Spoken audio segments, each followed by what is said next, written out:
Hola, hola, buen día. Les invito a abrir sus camaritas para que demos comienzo a esta sesión. Hola, Hola, buen día. hola, hola, Hola, buen hola, día. hola a Buenos todos. días. Estamos acá sin cámara, pero Hola, presente. hola. Súper. Buen Bueno, hoy día es nuestra novena jornada de M, Encuentro con la Máscara Escénica, y hoy tengo el gran placer de presentarles a Jocelyn Holguín Plaza, compañera danzante, compañera mascarera, cómplice de la máscara danzante desde hace muchísimos años. Ella es licenciada en artes con mención en diseño teatral. Es realizadora de artesanías escénicas, máscaras y títeres. Y bueno, artesanías escénicas. sí, artesanías Artesanías escénicas. escénicas. Sí. Durante su trayectoria, Jocelyn se ha involucrado en varios procesos de composición de la estética de comparsas callejeras urbanas santiaguinas, y estos procesos los ha dirigido de una forma colaborativa, por lo que también a nosotras nos ofrece mucha admiración su trabajo pedagógico que ha hecho con niñas también y con pobladoras y pobladores de diversos territorios de la Guarria de Santiago, llegando a resultados muy interesantes donde se entremezclan la cultura andina, la cultura también del medioevo europeo y por supuesto la creatividad de cada persona ahí involucrada. Jocelyn además hizo una tesis, un estudio muy profundo investigando a la escuela carnavalera Chinchín Tirapié entre los años 2012 y 2014. Para los que no son de este territorio, esta escuela es un importante referente de la escena teatral callejera santiaguina. Y Jocelyn ahí logró ir definiendo ciertos principios para la conformación, para la composición del figurina danzante. Entonces hoy Jocelyn nos comparte esta hermosa clase llamada Enmascararse y transformar la realidad. Principios y elementos de diseño en el danzante enmascarado urbano. Como les decía, esta tesis es una investigación participante, ya que Jocelyn fue parte de esta escuela carnavalera y al mismo tiempo se dio el hermoso trabajo de ir guardando imágenes, guardando los procesos. Entonces nos va a compartir un material muy preciado que yo sé que va a hacer llorar a más de uno une de los que están aquí participando. Y tiene imágenes muy bonitas, lo que también habla del cariño que le ha puesto a su trabajo, de ir guardando todos los procesos también a través de las imágenes, y que nos va a compartir hoy, ya con hartos años más que cuando realizó esta investigación. Entonces también la clase de hoy se nutre de nuevas reflexiones, contradicciones y también aciertos que vamos teniendo en los caminos. Eso.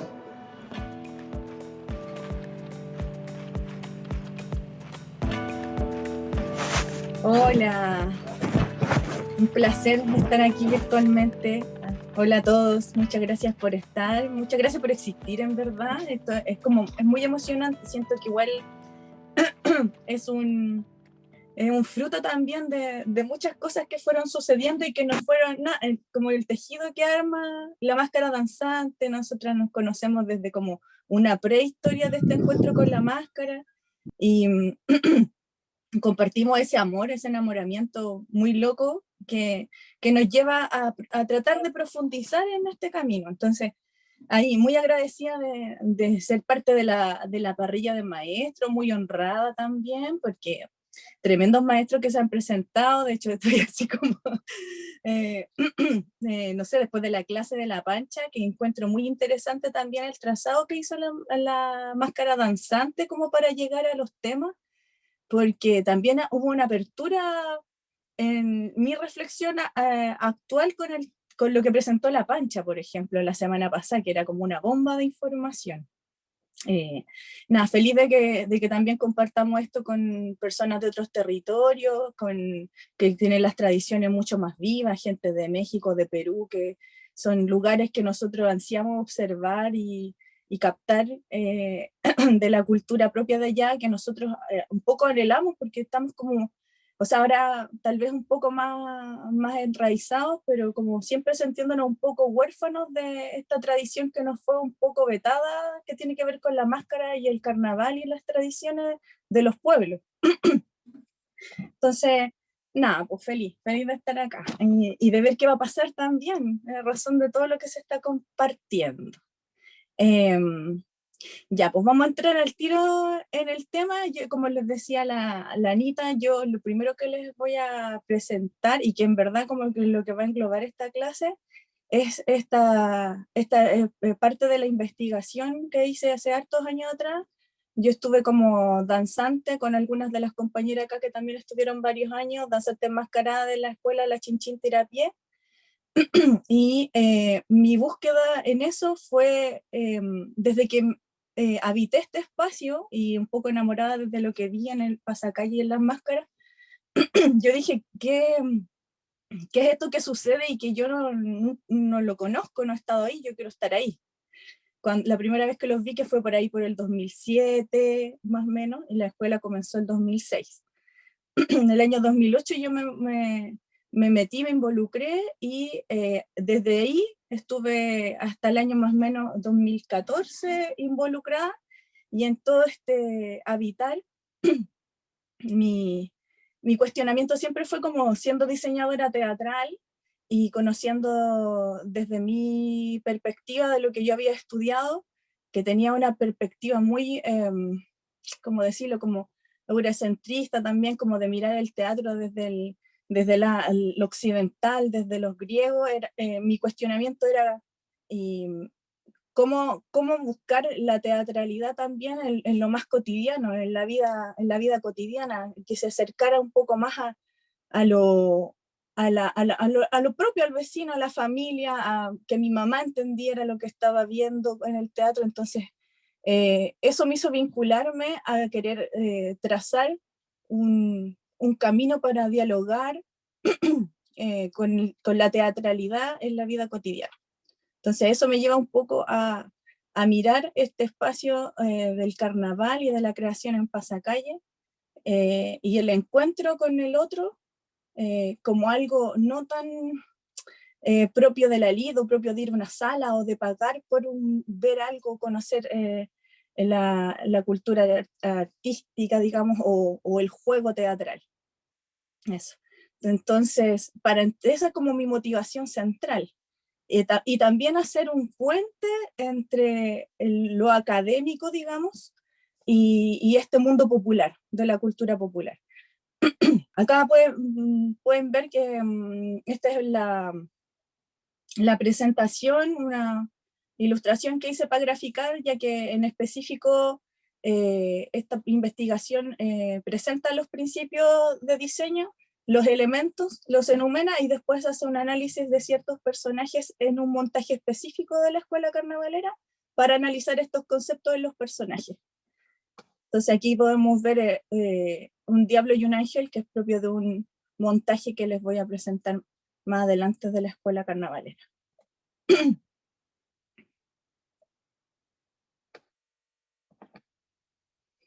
Para iniciar la reflexión en torno a la creación de estos danzantes de enmascarados, los figurines, que es un engendro, por decirlo así, un poco desconocido, primero tenemos que encontrar o bucear en las nociones de carnaval.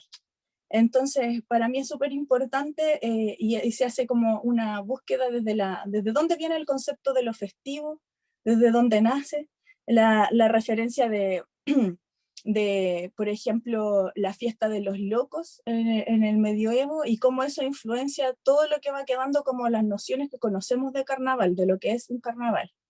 En ese sentido, para entender el concepto de carnaval, también ver de dónde viene y qué significa, que la palabra carnaval viene de el concepto carnevale, que se usaba el tiempo previo a la cuaresma, o sea, es cuando la gente tenía como la libertad de poder comer carne antes del ayuno, básicamente. Desde ahí es como la raíz de la palabra. Y, y fruto de eso viene también todo este tiempo previo a la cuaresma, donde están permitidas como todas las libertades antes de esa cuaresma. Me parece súper relevante como la noción de las carnes tolendas, que son las fiestas propias del carnaval entendidas desde este periodo, y la fiesta de los locos como el lugar donde se transforma el espacio de la celebración y se presenta la base de la inversión de los roles, que es como muy importante en la configuración del figurín que vamos a entender. Que básicamente comienza desde que, no sé, desde que las distintas clases sociales son mezcladas y ya como, no sé, la gente sirviente o esclavos se hacen pasar por gente de la otra clase social y se produce esta burla y esta inversión de roles, donde cualquiera puede ser cura y cualquiera puede simular ser el rey, y en esta comunión de la comunidad también, donde todos vivimos el carnaval, digamos, en una inversión de roles donde cualquiera puede ser el otro. Así también dentro de esta noción de la fiesta de los locos me parece importante la figura del juglar como referente para la creación del figurín, ya que el juglar encarna un ser que básicamente es poeta y multiartista, por decirlo así, músico y trovador, poeta, y encarna este espíritu festivo en un solo personaje. Y así también me parece fundamental dentro de este marco del carnaval, la aparición de los autos sacramentales como una experiencia festiva que el pueblo admiraba, y creo que es fundamental también como un atisbo de lo que sería después la fiesta religiosa, ya que haciendo un trazado desde dónde surge la diablada en específico, podemos darnos cuenta que la diablada viene desde los autos sacramentales, y los autos sacramentales en general fueron exportados de cierta forma a nuestro territorio en la colonización. Este camino que se va trazando y esta búsqueda en el sentido de dónde viene el carnaval, cómo nos lo exportan, como les digo, tiene una mirada muy desde el occidental, en el sentido de que, claro, igual de todas maneras yo identifico que está la mezcla y el sincretismo con las fiestas propias de acá, del territorio de lo andino, que son mezcladas y también son tapadas durante la colonización. Entonces, se mezclan las fiestas cristianas que son traídas desde España, solapadas, son solapadas las festividades indígenas propias de acá, que bien conocemos, que hasta un hecho específico como no sé, por ejemplo, cuando uno va al Cusco y conoce que fueron destruidos los templos para crear iglesias con las mismas piedras, eso es algo súper tangible de lo que fue la evangelización en sí. Se me corrió. Ya, en ese sentido creo que el auto sacramental es súper importante para reconocerlo como una expresión que trae los enmascarados, y se puede reconocer también que la diablada viene desde estas nociones de auto sacramental. Por ejemplo, acá tengo algunas referencias que tienen que ver con el relato de la diablada, donde se muestra el arcángel San Miguel en conjunto que es un relato donde él pelea con los 7 pecados capitales y con la cofradía de los diablos.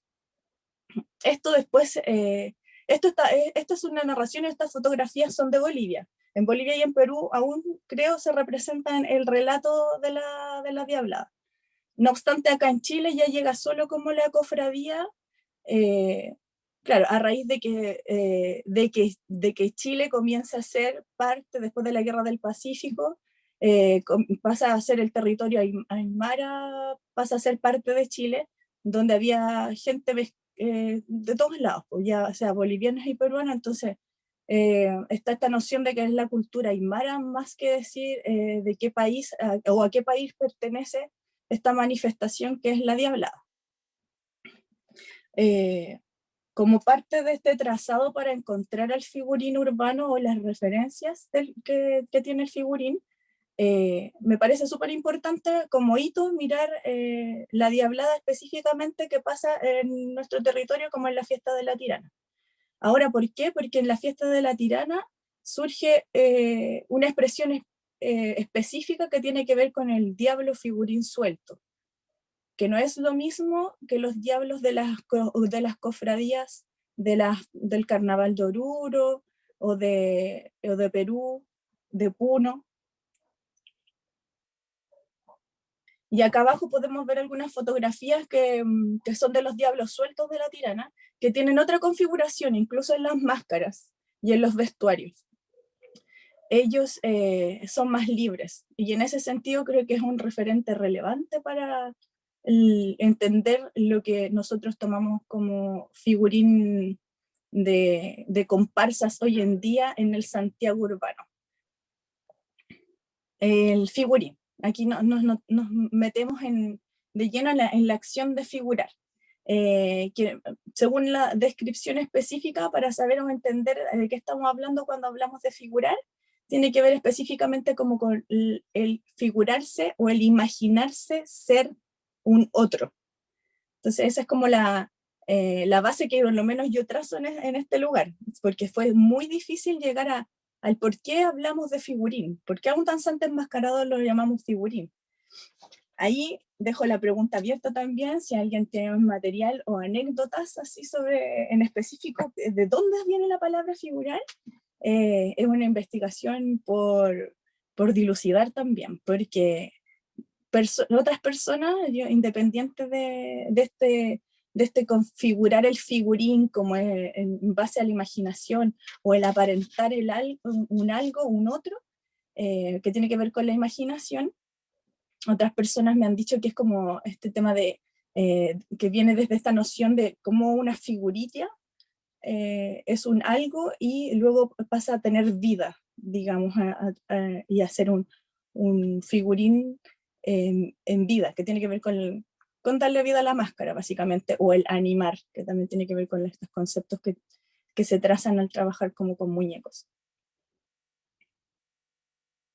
Ya, y después de tener como esta idea un poco dilucidar qué es lo que es el figurín, quiero presentarles estos principios estéticos como la propuesta que yo hago para dilucidar cuáles son los elementos que configuran a este ser y qué interviene en este accionar del figurín. Me parece súper relevante mencionar son 5 conceptos que tienen que ver, uno es la sátira o la crítica social, el juego, la carnavalización, el sincretismo y la alegoría. En específico, me gustaría hablar como del juego social y identificar que para que el figurín se configure como tal, habita un espacio lúdico desde siempre, es como su base. Y por ello podemos identificar como los componentes básicos del juego. Hay un libro muy interesante que yo me sumergí en él en esta investigación, que se llama Homo Ludens, que habla sobre la cultura del juego como base de creación de cultura, digamos, como el juego como base de la creación de cultura. Y en ese sentido me parece relevante como identificar la composición del juego, y yo creo que en el figurín se materializan todas esas partes que componen el juego, como por ejemplo el jugador, el equipo que está configurado como por los participantes que se asocian y habitan este mundo propuesto del juego, el orden específico que tiene que tener un juego para que se pueda realizar, o sea, enmarcarse bajo unas reglas. Ya estamos como siempre enmarcados bajo esta vivencia del carnaval. Me parece súper importante la noción de la cancelación del tiempo cotidiano, del mundo real. Es como una burbuja en el tiempo donde yo me sumerjo en el juego, donde todos estamos como de acuerdo de que este juego va a suceder y nos metemos dentro de este juego. Quiero hablar de la sátira crítica que se presenta en los figurines, como esta noción de que la sátira crítica es un instrumento por el cual una persona o una categoría social es burlada a través de la deformación del cuerpo del personaje. Es básicamente una caricatura, digamos, y en esa idea de caricatura podemos, por ejemplo, ver esta referencia que habla de eso mismo, de reforzar que es la deformación física del cuerpo visual de lo que vemos en el figurín y que delata una crítica sobre una categoría social, un personaje en específico, y ahí nos encontramos con la idea de caricatura política. Por otro lado tenemos la carnavalización, que esto ya se traza muy específicamente desde esas nociones de la fiesta de los locos, de la inversión de los roles. Es como todas las ideas que configuran el carnaval, cómo se encarnan también en el figurín. Y aquí me parece relevante, como les decía, la noción de los roles, la inversión de los roles, la noción del mundo al revés y la lógica invertida. La risa carnavalera y el humor carnavalero, entendido como un lugar donde todos participan, donde uno burla y el otro es burlado, y no es, es compartido, digamos, esa noción de la burla que va y viene recíproca. También me parece relevante como parte de la carnavalización el lenguaje del obsceno y el lenguaje de lo grotesco. Lo obsceno entendido como una transgresión de las normas y una provocación básicamente al poder y al pudor, y lo grotesco como esta visibilización de ya sea la sexualidad, los fluidos, todo lo que es natural se expone, pero principalmente para ser contestatario ante como las normas y el orden de lo establecido. Finalmente tenemos el sincretismo cultural, y el sincretismo cultural básicamente como una mezcla de las formas culturales para crear una práctica nueva. Aquí me meto en el tema que también está ahí en cuestionamiento en este lugar, y por eso quería trazar esta idea del sincretismo cultural como finalmente como una resistencia simbólica, como una creación de lenguajes básicamente. Cuando uno mezcla, también está recuperando de alguna forma. Entonces me parece que ese miedo que le tenemos a la apropiación, también hay que pensar que también estás creando nuevos lenguajes y rescatando de cierta forma a lo mejor algunas cosas que pueden ser olvidadas o que se pueden dejar de manifestarse. Cuando una de las maestras también hablaba de la idea de que, por ejemplo, entender el teatro como una tradición también, me parece relevante también como configurar esta idea de que uno también está creando de alguna forma algo que se puede entender como una posible futura tradición. Y en este caso también este trazado de esta investigación tiene que ver un poco con eso, con reconocer la creación del lenguaje que uno mismo va produciendo y reconocer los referentes que nos configuran.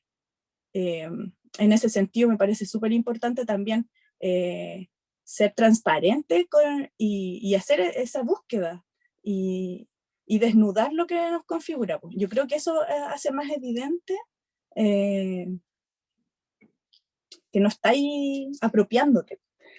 Más que nada la idea de apropiación yo creo que tiene que ver cuando ya uno lo configura como desde el lugar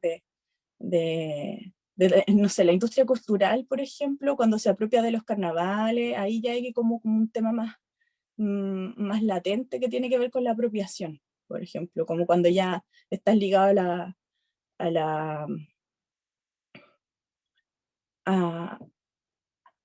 a sacar fruto, básicamente, o por ejemplo, de la idea turística de hacer una réplica de una tradición. Bueno, esa es como mi reflexión del espacio donde hablo desde el sincretismo cultural, como una creación nueva del lenguaje. Obviamente da para pensar en largo, pero en esta creación, como creadores nos reconocemos como creadores del lenguaje. Entonces, en ese sentido es súper importante reconocer que nosotros estamos de alguna forma mezclando y champurreando todo el tiempo. Ya, como último principio de configuración del figurín está la alegoría, que básicamente es hablar de otra forma. Intenta dar una imagen a algo que no tiene una imagen, como por ejemplo conceptos abstractos que se materializan en una imagen. Por ejemplo, el personaje alegórico puede contener en sí muchos símbolos que aluden a un concepto. En ese sentido, si quiero hablar, no sé, del poder económico, tengo, no sé, muchos símbolos que lo configuran. Como por ejemplo, no sé, dólares o cualquier simbología que hable de. En ese sentido, no sé, pues por ejemplo, podemos hablar muy foráneamente hablando, es como, no sé, la Estatua de la Libertad es una imagen alegórica de la libertad y de los símbolos que lo configuran según la visión de ese territorio, por dar un ejemplo. Los elementos de diseño del figurino urbano están configurados por la máscara y la indumentaria. Y aquí lo que hago es una categorización de los tipos de máscara y técnicamente hablando como de las formas y lo que abarcan en el rostro y después de lo que representan. Podemos hablar de la morfología técnica, que aquí hacemos un trazado de 5 tipos de máscara. Tenemos la máscara tocado, donde no es cubierta el rostro de la persona. La media máscara, y aquí hago como una distinción entre la media máscara superior y la media máscara inferior, que implica solo la mandíbula y que también implica una transformación y es bien interesante. La máscara careta, que implica que solo la frontalidad. La máscara casco, y en este caso hay un ejemplo con mandíbula móvil, pero la máscara de casco en sí es muy habitual de verla en el espacio carnavalero. Claro, también identificamos como, y en charlas anteriores se habló también de esta idea de que la media máscara está mucho más presente en los ámbitos de lo teatral, por el lenguaje, por la palabra, digamos. En cambio, en el mundo carnavalero generalmente ya se habla como de máscara casco, porque son acompañados por una musicalidad, pero no, en carnaval uno no va a estar conversando con el espectador, que en este juego de que el espectador también el espectáculo y el espectador están fusionados. Entonces la máscara casco configura ese lenguaje específico de carnaval. Y el cabezón también se presenta como un figurín propio del mundo carnaval.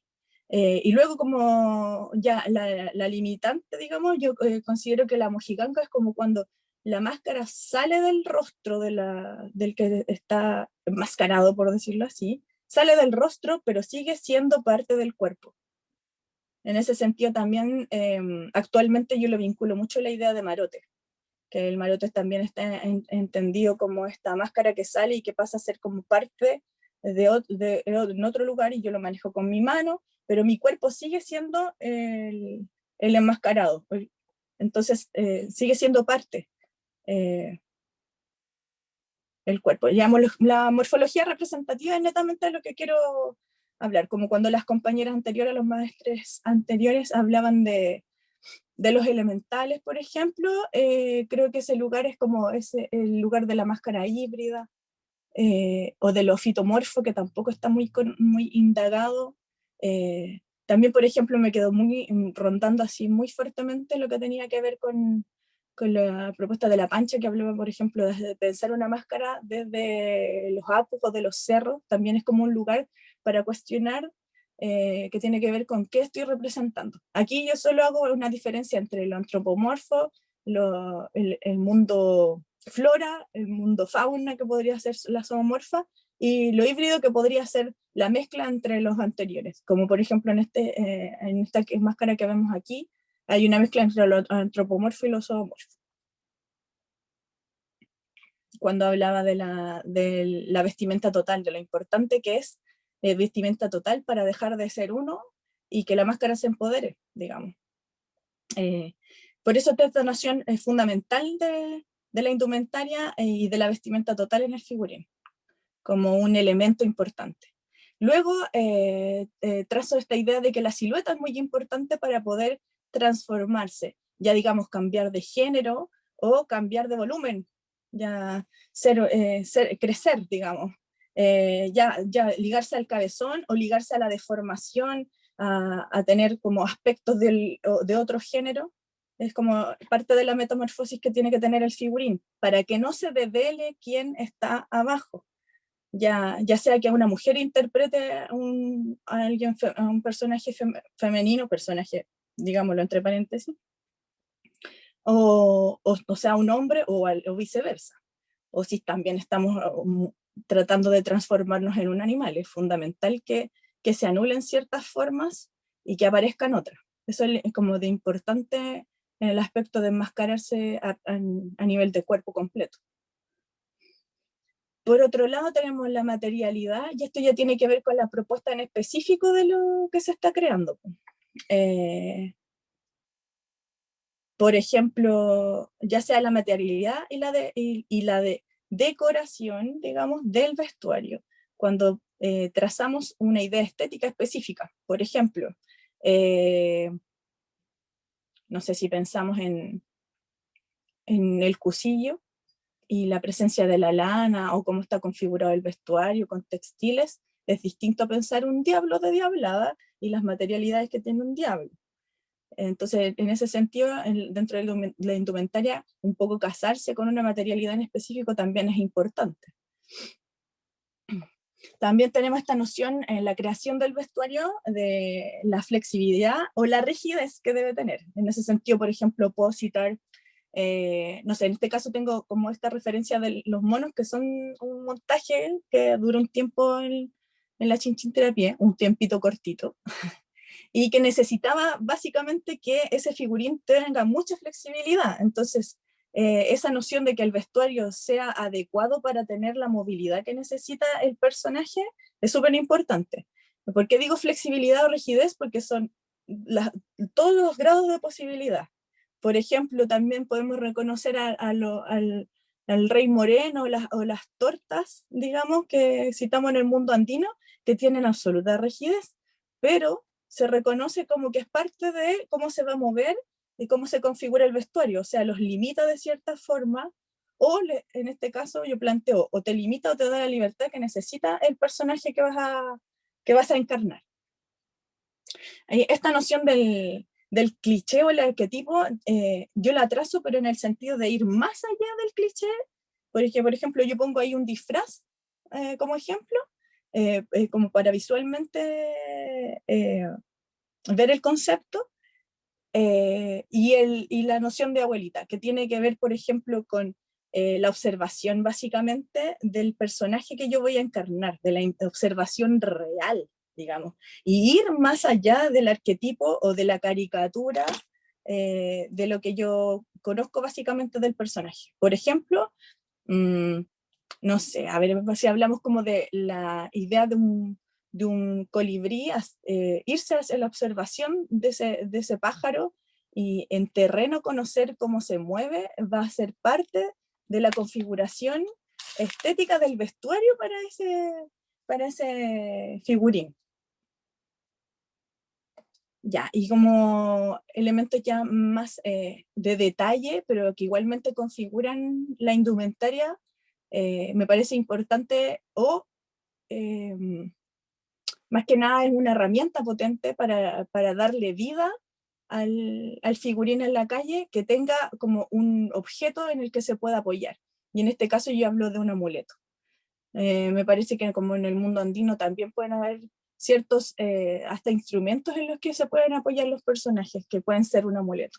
Por ejemplo, que tengo muy presente esta idea de la morenada y de la torta, y la presencia de la matraca ya pasa a ser como su amuleto, digamos.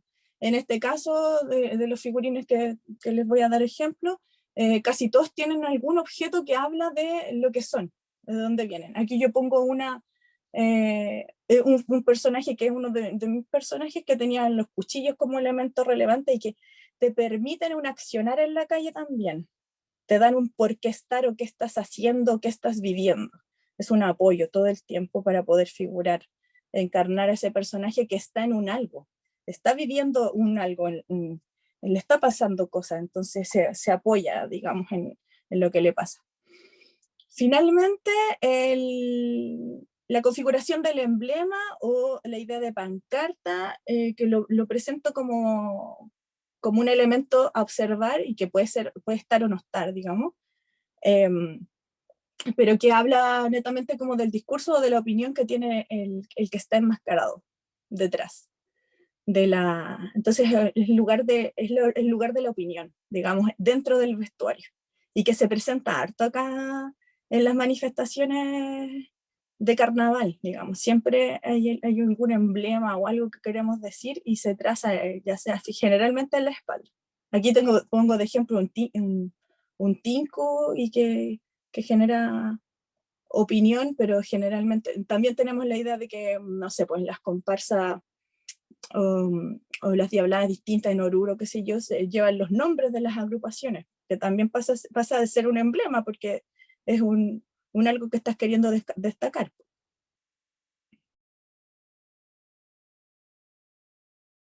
Les estaba hablando de la carnavalera, de la Chinchín Tirapié, que es una escuela que en este momento lleva 15 años y que está configurada por estos tres grandes cuerpos, que baile y canto, que son los bailarines que se veían en este video, los músicos, que la figura central es el bombo, el chinchín, que es este personaje popular, que también tiene una historia mítica en el territorio y que tiene que ver con esta idea del hombre orquesta.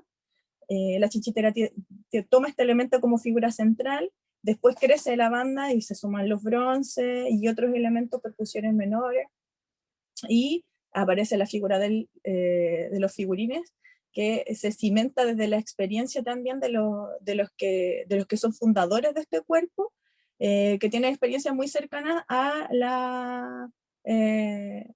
lo que pasa en la Tirana, digamos. Entonces, por eso me parece súper relevante la figura del diablo suelto, como les mencionaba anteriormente. Ahí tenemos el danzante enmascarado. En el caso específico de cómo se configuró el figurín en la escuela carnavalera, nosotros hablábamos de los roles que tenía el figurín, y son 4, digamos, como de convivencia y participación, que tienen que ver, por ejemplo, en un primer caso con la comparsa, y con el rol que tiene el figurín en la comparsa como de protección, digamos, de la misma comparsa, que generalmente va alrededor de la comparsa y protege lo que va sucediendo del espectador, y por eso tiene más cercanía también con el público. Y en ese sentido, como segundo rol, tenemos la interacción que tiene el figurín con el público netamente, y es ahí el lugar interesante donde pasa a ser totalmente carnavalero, en el sentido que está conviviendo con el otro, y ahí el límite entre el espectáculo y el espectador se rompe absolutamente. O sea, como que en la interacción con el otro. Por otro lado está el rol del figurín con sus propios compañeros figurines, en el juego, digamos, en crear, ya, digas escena entendiéndola de un lado, o vivencia entendiéndola desde que el figurín está encarnando algo que está viviendo. Entonces, con sus otros compañeros figurines está en diálogo, en el juego de la vivencia del figurín. Y por otro lado está el rol del figurín con la propia máscara, y que tiene que ver con todo esto de enmascararse y dejarse ser el otro, el encarnar. Aquí voy a hacer como un viaje, un pequeño viaje, y con varios videitos para darle ejemplo como en movimiento de los figurines sobre los distintos montajes de la carnavalera de la escuela Chinchín Tirapié. Y voy a empezar por la fundacional, que es el primer montaje que tuvo desde el 2006, digamos, en adelante, donde pasaron varios tipos de figurines, y para llegar a un figurín que ya se empezó a crear desde el 2008, donde podemos ver esta idea de los perros, que empezó a surgir como como un personaje popular, y aquí en esta foto que tenemos al lado, bueno, no sé qué lado la están viendo ustedes, pero tenemos perros de oficio, que fue como una de las primeras propuestas que tuvo la Chinchín, que también estaban alimentados por algunos personajes alegóricos que eran la recreación de poderes. Bueno, en este caso no podemos ver, pero por ejemplo había un poder de la naturaleza, que era una máscara gigante, un mascarón con muchas plantas y flores abajo, entonces ella encarnaba muy alegóricamente que era la naturaleza. Es como un personaje un poco difícil de leer, que es distinto a lo que se crea posteriormente, que son ya como personajes más de oficio, como personificaciones, por decirlo así. Y acá se pueden ver estos perros de oficio, y finalmente en una nueva generación, que es la generación 2008-2009 de figurines, se crean los perros pacos, o sea, los perros en dualidad, que se configuran los perros marginales y los perros pacos. Y aquí les voy a mostrar un video, que es el uno, parece que tiene Julio ahí en la nomenclatura, donde se ven un poco quiénes son estos figurines, perros marginales y perros pacos accionando en la calle en el carnaval. En el caso de este video, la victoria es en el año 2008-2009.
Ya, por otro lado, tenemos, paralelo a este, se genera otro montaje que está específicamente creado para un carnaval, o un pasacalle que se hace en el carnaval de los Copihue, se llama, en una población, y se hace en la Huetripanto, en la noche de San Juan. Claro, aquí vemos un sincretismo también, digamos, que tiene que ver con la colonización. Pero la escuela carnavalera crea un montaje en específico, y que tiene que ver con el fuego, con muchos elementos propios de la noche de San Juan o Huatripantu. También se mezclan como simbolismos de la noche de Año Nuevo Mapuche, la configuración de los vestuarios y para el general de la banda y baile. Y en el mundo de los figurines se crean los brujos, que tienen que ver con las distintas mitologías que traen a colación los distintos figurines y encarnan este tipo de personajes. También tiene una materialidad en específico, y ahí podemos ver cómo ciertas nociones de estos elementos que configuran el diseño se van materializando. Por ejemplo, aquí podemos ver evidentemente la idea de materialidad, que es muy distinta a la que anteriormente vimos en el otro video.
Después vemos a Pan y Circo, que es un montaje que se creó como aproximadamente 2013, por ahí estuvo en creación, y los figurines ahí tomaron como la decisión de ser monos, porque estaba muy ligado como a la idea de circo, y se optó como por estas materialidades muy chillonas, como para ser como más ser más estridentes y visuales en la calle, porque muchas veces los figurines anteriores un poco desaparecían, porque eran muy similar a lo que la gente vestía también.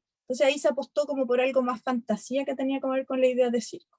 El cortejo fúnebre principalmente se crea, y bueno, tiene muchos cambios dentro de los años, pero finalmente la creación de los figurines toma la idea de dualidad y toma los diablos y los ángeles principalmente al final del camino, porque hubieron muchas creaciones intermedias también, para hablar de la idea de la muerte, o de lo que circunda la muerte también. Entonces ahí hay un vestuario en específico que tienen los bailarines y la banda, que también como que toma esta idea de ser viejos. Después al trazar de los años se enmascaran incluso en algún momento los músicos con unas medias máscaras. Pero los figurines, desde lo que se agarra y se pone más fuertemente la creación, es de los diablos y los ángeles, que tienen esta idea de la carnavalización muy potente, porque figuran de inversión de los roles. Por ejemplo, en general los diablos están figurando algunos vicios y tienen una crítica, una sátira muy potente, porque varios de los personajes diablos son personajes conocidos y critican ciertos vicios específicos. Podemos ver aquí en esta imagen de acá al lado, hay un figurín que es como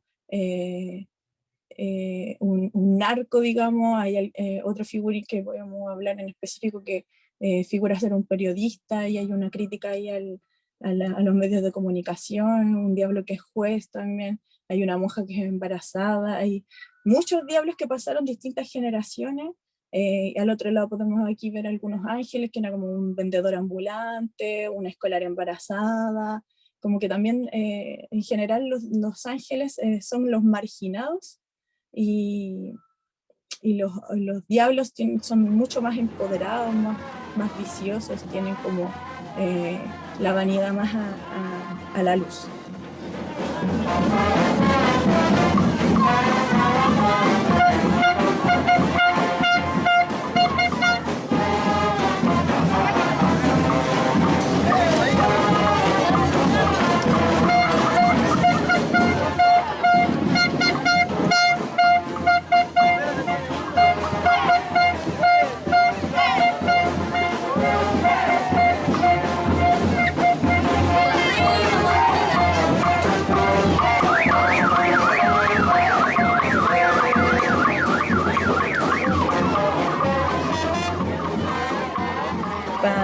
Para ir finalizando esta visualización de material en movimiento, les quería poner una cueca también, que es un ritmo importante de rescate en la chinchina, aparte del foxtrot y ritmos que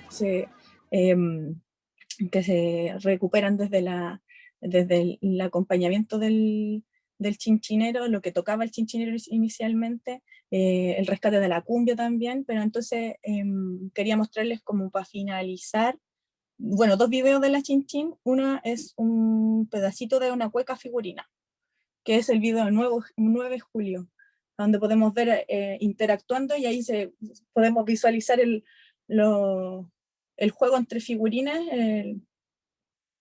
de baile entre ellos mismos y con el público, y cómo se ve la interacción también con el espacio. Este es un pasacalle también en el año 2012, si no me equivoco, en Barrio Brasil. Y aquí podemos ver la cueca figurina.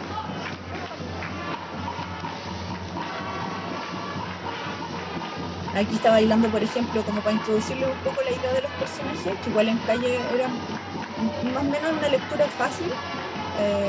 Bueno, hay un figurín Elvis, así como personaje popular, así nos recuerda un poco a esas personas que